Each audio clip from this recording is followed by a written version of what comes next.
ভাইৰাছৰ তৃতীয়টো ঢৌত সৰ্বাধিক শিশু আক্ৰান্ত হ'ব পাৰে দেশত চিকিৎসক নাৰ্ছ স্বাস্থ্যকৰ্মীক সাজু হৈ থাকিবলৈ ইতিমধ্যে পৰামৰ্শ দিছে ৰাষ্ট্ৰীয় দুৰ্যোগ প্ৰশমন বিভাগে প্ৰধানমন্ত্ৰীৰ কাৰ্যালয়তো এই সন্দৰ্ভত জমা দিয়া হৈছে প্ৰতিবেদন কোভিড ভাইৰাছৰ তৃতীয়টো ঢৌক লৈ চিন্তিত হৈ পৰিছে চৰকাৰ প্ৰশাসন তথা অভিভাৱকসকল কিন্তু আজি আমি দাঙি ধৰিম আন এক ভয়ংকৰ তথ্য বিশ্ব বেংকৰ গৱেষণা তথা সেভ দ্য চিলড্ৰেন আৰু ইউনিসেফৰ গৱেষণাত প্ৰকাশ পাইছে এই তথ্য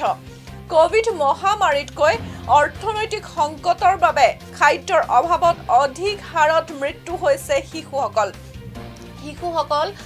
কোভিড মহামাৰীত বৰ্তমানলৈকে বিশেষভাৱে আক্ৰান্ত হোৱা নাই কিন্তু সমগ্ৰ বিশ্বজুৰি কোভিডত হোৱা শিশুৰ মৃত্যু হাৰ আৰ দেখা গৈছে যে সৰ্বনিম্ন হাৰ কিন্তু লকডাউনৰ সময়ছোৱাত শিশুসকলে আটাইতকৈ বেছি ভুক্তভোগী হিচাপে চিহ্নিত হৈছে বিশ্বৰ সকলো দেশৰে বিভিন্ন বয়সৰ শিশুসকল শিক্ষা দীক্ষাৰ পৰা আৰম্ভ কৰি আৰ্থ সামাজিক প্ৰশমন ব্যৱস্থাৰ দ্বাৰা প্ৰভাৱিত হৈ যথেষ্ট ক্ষতি সাধন হৈছে এয়া এক সাৰ্বজনীন সংকট আৰু কিছুমান শিশুৰ বাবে ইয়াৰ প্ৰভাৱ আজীৱন পৰিব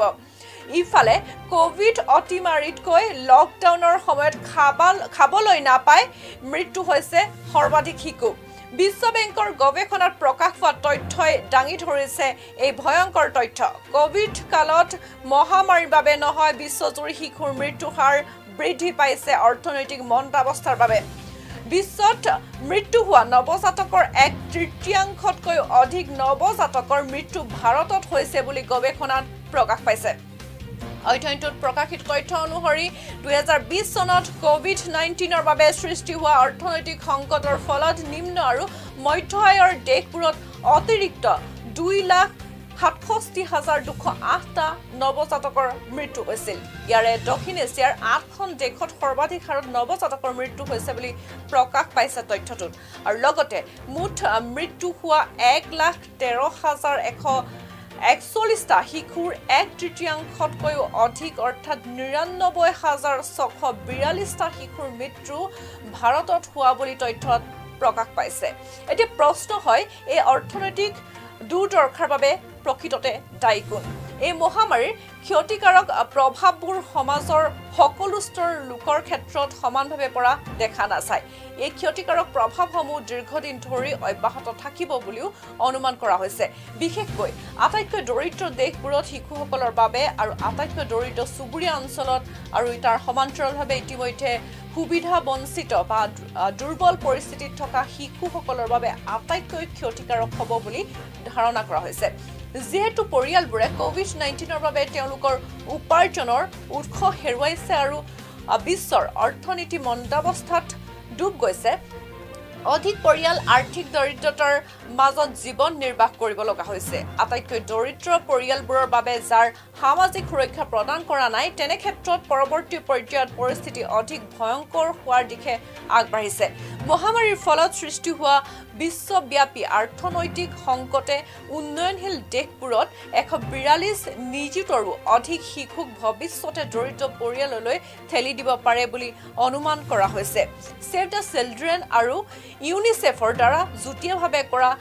বিশ্লেষণ অনুসৰি প্ৰায় 150 নিযুতৰ অতিৰিক্ত শিশুৱে বহুমাত্ৰিকভাৱে দৰিদ্ৰতাত বসবাস কৰি আছে শিক্ষা স্বাস্থ্য সেৱা আবাস পুষ্টি অনাময় বা পানীৰ সুবিধা অবিহনে কোভিড-19 মহামাৰীৰ সৈতে সন্মুখীন হৈছে আজিৰ শিশু অথবা যুৱ প্ৰজন্মৰ বাবে শিক্ষা আৰু তেওঁলোকৰ মানৱ মূলধনৰ বিকাশৰ ক্ষেত্ৰত হোৱা সম্ভাৱ্য লোকচানসমূহ অনুধাৱন কৰাটো কঠিন হৈ পৰিছে প্ৰায় এটা মাহৰ পিছত দেশৰ তৃতীয় ঢৌৱে পুনৰ চুব বুলি ইতিমধ্যে সম্ভাৱনা প্ৰকাশ কৰা হৈছে ইয়াৰ বাবে সকলো সাজু কৰাৰ পৰামৰ্শ ইতিমধ্যে আগবঢ়াইছে চৰকাৰে আৰু শিশুৰ বাবে বিশেষভাৱে চিকিৎসা সঁজুলি প্ৰস্তুত আৰু সাজু কৰি ৰখাৰ পৰামৰ্শ দিয়া হৈছে ইয়াৰ লগতে